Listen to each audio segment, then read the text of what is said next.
kuno anti banoonyereza. FBI, Federal Bureau of Investigation, batandise okuba nti banoonyereza baagala bategeere ani yaliikinze report. Yes, ani yagenze maaso n'okulabika nti yaliikinze eyabbe report yagenze maaso n'okulabika nti yategeezezza nti newankubadde nga America yakubye sites ez'eggwanga lya Iran eza nuclear okuli Fordo okuli Natanz n'eyitibwa Isfahan. Report neetegeeza nti newankubadde nga America yakubye wabula nti tebayonoonye nuclear wa ggwanga eritibwa erya Iran. Yafulumidde emikutu gy'amawulire egiwerako. Donald Trump omukulembeze wa America y'omu ku baavuddeyo ne bagenda maaso n'okulabika nti kino baakiwakanyizza ekinkaniddeawo. Kakati okusinza ku mawulire agaliwo ebitongole bya America bitandikiddewo okuba nti binoonyereza. Tebaagala kubamanyiira, tebaagala kubaswaza. Pentagon, Defense Intelligence Agency DIA baba tebategeezezza nti batandise okunoonyereza balabe ani yasobodde okuliikinga information eno, classified assessment on the US strikes against Iran's nuclear facilities. Bagambye nti baagala bategeere ani yagiriikinze. Yes, wabaddewo leak byaliikinze, amawulire ne gavaayo ne gategeeza nti osajja okuba baakubye naye mulowooza nti balina kye baakoze ku nuclear sites. Tewali. Kati America ebintu tabisaagiddemu. Trump amaze okulabika nti alagira banoonyereze binani yabifulumizza, ani yabisizza America, ani yagezezzaako okudiscreditinga operation the midnight hammer yakoleddwa, ani yagala obbiibwamu omunnyo, ani yagala okubuusabuusa amaanyi ga super power. Kati Abamerika tebatu batandise okunoonyereza ani yakibaddemu. Kyokka kigemu okuba nti munda mu kitebe eky'e Pentagon weewali abakulu abagenze maaso n'oleka nti babbiddeko ab'amawulire. Twezira tubbirako nga tugakuwa. Kakati waliwo abakulu nti mu Pentagon mwennyini ekitebe eky'ebyokwerinda be bagenze maaso n'okubbirako ab'amawulire ne babifulumya ne bagamba nti yadde nga abasajja baakubye. Tewali waaka yenna, tewali kyabaddewo, era Iran teyalina engeri yonna gyakoseddwa, wabula nti nuclear program y'eggwanga lya Iran yazziddwa emabega gyasi myezi bwezi basobola okuddamu ne batandikirawo wennyini. Oba oliawo mu nteekateeka ze bayinza okuba nti balina okulabika nti munnange okulabika nti baweesa ebyokuwanisa ebikozesa amaanyi aga nuclear. Naye ate era ng'oggyeko ripooti eyo nga bwe mbagambye, of course ngenda kukubulira CIA amawulire agava munda mu ggwanga etibwa erya Iran gategeezezza aba Iran bagenze maaso n'okulabika nti bakkirizza, they have admitted ne bagamba nti bomu ezaakubiddwa ku Natanz, Fordo ne Isfahan ku semizinga ekika ekya Tomahawk gyayonoonye ebiwerako. Yagenze maaso n'okulabika nti gyayonoonye ebiwerako ku nuclear sites zaabwe. Tebatubuulidde nti oba byonna byasaanyewo, naye era nekkiriza negamba nti amazima gali nti nuclear sites ezo zonsatule zabadde badly damaged by the GBU bombs ezasuuliddwa ennyonyi ezitibwa B2. Era nekkiriza negamba nti wabaddewo damage ey'amaanyi ddala. Ripooti esoose okuva Iran. Kakati mbagambye nti yo America ayagala kunoonyereza ani ddala eyaliikinza amawulire gali genkubuulidde. But again, ekitongole ekiyitibwa ekya CIA baba tubavudde ne bafulumya intelligence report endala ng'oggyeko eri ebyaliikinza olunaku olwajjo era nga byavudde mu Amerika bennyini mikutu gya mawulire gaggwanga etibwa erya America ng'oggyeko ebyo of course ebyavudde olunaku olwise. Kati CIA evudde n'efulumyamu alipoota endala intelligence etegeezezza n'egamba nti Iran's nuclear program severely damaged by US strikes. CIA eyayo evuddeyo n'egamba nti amazima gali nti director waayo bamuyita John Ratcliffe ategeezezza n'agamba nti a body of credible intelligence indicates Iran's nuclear program was severely damaged by US strikes last weekend. Bategeezezza ne bagamba nti ebyaddala abasajja baakubye nuclear sites ezo bubi nnyo. New intelligence from a historically reliable and accurate source bwetyo bwetegeezezza negamba nti Iranian nuclear facilities were destroyed and would have to be rebuilt over the course of years. Director wa CIA ekitongole ky'abambega ekya America.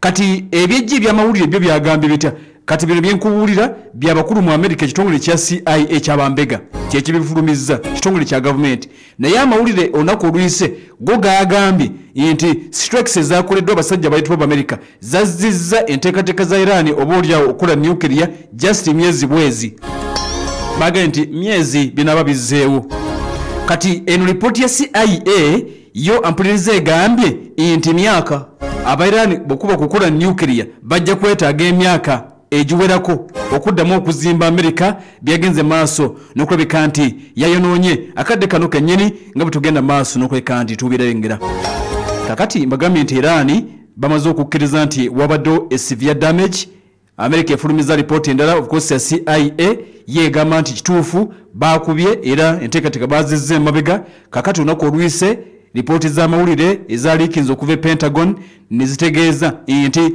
Abamerika tebalina kye baakoze kale badde ekyali debate y'amaanyi yonyini ddala okulaba ogezaako okutubuulira ki ddala ekyabaddewo Amerika yakubye oba teyakubye okuba yakubye naye damage y'amaanyi oba si y'amaanyi embeera nga bwegenda maaso n'okulabika nti etambula wenna ataddeko Pale FM ekkulira omuntu wa bulijjo bwe bitambula Trump emikutu egy'amawulire yagitabukidde ekyenkaniddeawo olw'okwogerayo ebyayise njwanjwa n'ogezaako okulaga nti Amerika munafu era talina kiyakoze newankubadde ng'emikutu egyo gya Amerika emikutu okuli ogwa CNN n'omukutu oguyitibwa The New York Times kigamba okuba nti emikutu egyo mu kalulu yali tegimu omukisa gwonna kuwangula era tebakulagalirako ddala yadde omulundi ogumu n'akatono akati waliwo akatambi kenjagadde okubuulirako akatambi ako kakwatiddwa era omukulembeze wa Amerika tugenda kudda ku ngeri Isirairi gyabadde agenda maaso n'okugamba nti akwesa ensimbi mpitirivu nnyo wakati mu lutalo naye waliwo akatambi ampuliriza omukulembeze wa Amerika yabadde alinnya ng'agenda mu summit eya NATO abamawulire bamusinkalira ku madaala omanyi ne bagamba nti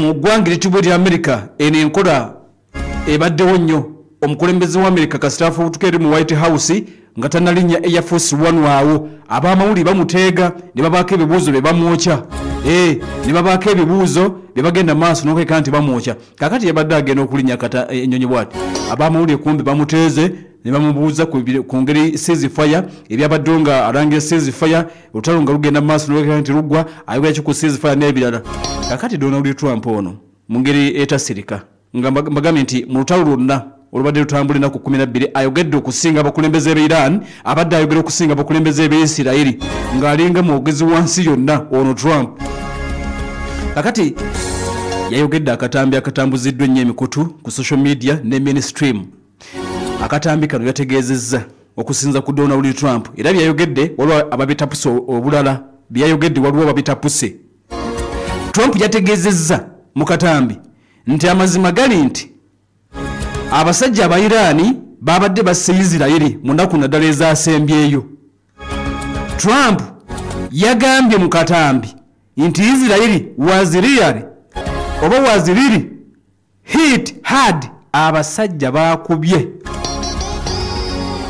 ng'ani ayogera Donald Trump yagambye nti amazima gali nti abasajja bakubye Isirairi mu nnaku ezasembyeyo yagambye nti ballistic z'omu Iran zakubye Isirairi ng'ani ayogera Donald Trump buli omu ne yeewuunya nti ate alabisizza banna abalabisizza n'agamba nti yatunudde ng'ebizimbe abasajja babimalawo bagenda obiteeka ku ttaka byonna obimalawo yagambye ballistic zabadde zakubye ebizimbe mu Isirairi okwagala obimalawo Trump atawonaga nti ati lwaki olabisa munno wandibadde owakana kati ebigambo bino ebyayogedde Donald Trump nti amazima gali nti Iran yatabukidde nnyo Isirairi nadde ennaku ezasembyeyo byongedde okuleetawo kw'ebigambo ebiwerako abamu balowooza nti ebigambo bino okubyogera kyongera okukakasa nti abasajja abayitibwa Abamerika nti n'Abaisirairi bayinza okuba bye basabye omusajja nti puliizi tutuule ku mmeeza wabeerewo ceasefire okusinza ku bigambo bya Donald Trump agambye amazima gali nti abasajja baakubye Isirairi bubi nnyo mu nnaku ezasembyeyo yanti omumanyi alinga mulalu kyasanga kyayogera tasengejja buli kimu ekimunyumidde kyayogera agambye obusajja bwabadde busse omu Isirairi mu nnaku ezasembyeyo Trump yennyini yabyogedde kale nampuliriza nga tukyagenda maaso n'okuleetera ebyo ebyavudde mu lutalo njagala kutegeeza nti eggwanga ettibwa lya Isirayiri amule gategeeza nti babadde bateekamu nnyo ensimbi mpitirivu nnyo nnyini ddala munda mu ggwanga era nti tundamu kutegeera kibadde kitya naye batutegeezezza nti ebibalo biraga nti eggwanga ettibwa lya Isirayiri libadde liteekamu ssente nnyingi wakati mu lutalo nga lubadde lugenda maaso n'okulabika nti lutambula. Omukutu oguyitibwa TRT Global bwe batu bakoze estimation ku ngeri Omuisirairi gy'abadde ateekamu ssente wakati mu lutalo. Bano bategeeza ne bagamba nti daily costs eri eggwanga lya Isirayiri Omuisirairi abadde ateekamu obukadde 725 buli lunaku. Ng'osaaga olutalo lubadde costly nnyo mu ntalo zonna zaalwanye luno lubadde costly nnyo.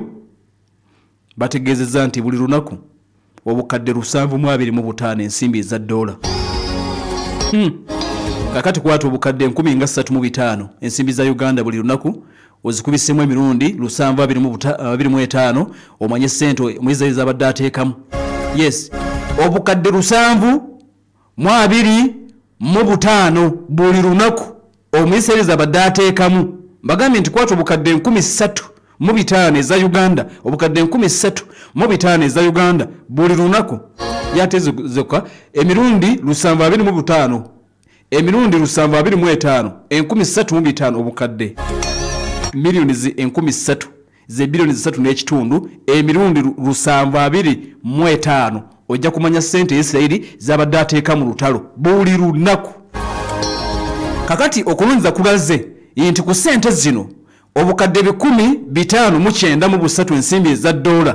Zibadde zigenda ku offensive operations mu kulumba ennumba zabadde akola ennyonyi amafuta gabadde ateekamu mu genda okulumba emizinga gyabadde akozesa bomu zabadde akozesa Omuisirairi ng'akuba Irani awo abadde ateekamu obukadde 593 buli lunaku just okulumba offensive operations. Kakati obukadde 132 z'ensimbi zabadde ateekamu mu Isirayiri ensimbi eza $, milioni 132 for defense and mobilization. Ogezaako ampuliriza okwedifendinga ezo zibadde za defense kitegeeza nti Omuisirairi abadde alumba nnyo okusinga okwedifendinga.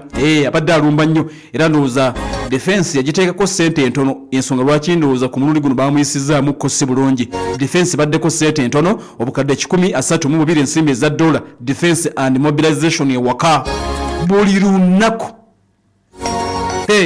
Ensimbi eza $, buli lunaku. Kati tutegedde nti anti-missile systems zizokka anti-missile systems ezibadde zimuyamba okubaka ebizuka bya Iran buli yemu okitegeera abadde asaasaanya obukadde 10 ku bukadde 200.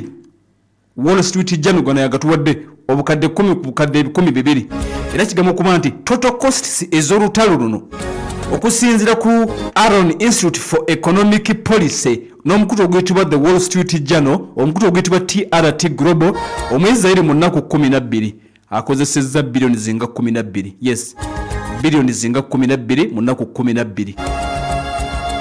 Kakati bakulaze losses nti Omuisirairi akoze losses za bilioni 11 mu bukadde 5 ebizimbe bakubye n'ebintu Iran byayinoonye mu lutalo loss zibadde ku bilioni 11 wakati wa bilioni 11 mu bukadde 5 ku bilioni 17.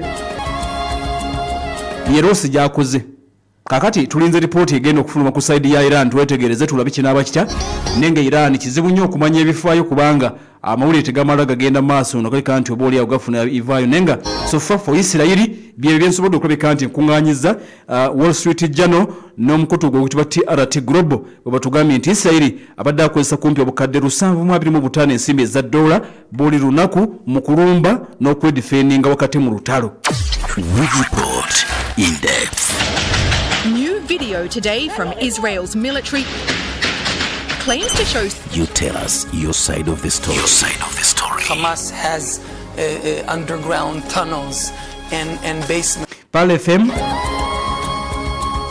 ekkulu eri omuntu wa bulijjo wonna woli wosinzira omukwano gwaffe okulabika nti otugoberera webale nnyo webale ddala n'enkujukiza ba Gotelcom basanga bali Wandege opposite mu kubira Luwemba Plaza balinanye Ecobank bagamba nti balina essimu ku kibanja mpola omuli essimu ez'ekika kya Tecno Pop 8 weeri ku mitwalo 11 balance ojja kumuleeta mpola Pop 9 ku mitwalo 12 bagikuwa Spark 3 ku mitwalo 13 mu 10 bagikuwa balance n'obuleeta mpola Camon 40 emitwalo 25 bagenda kuba bagikuwa balance omuleeta mpola ate nga ne Camon 40 Pro weeri Smart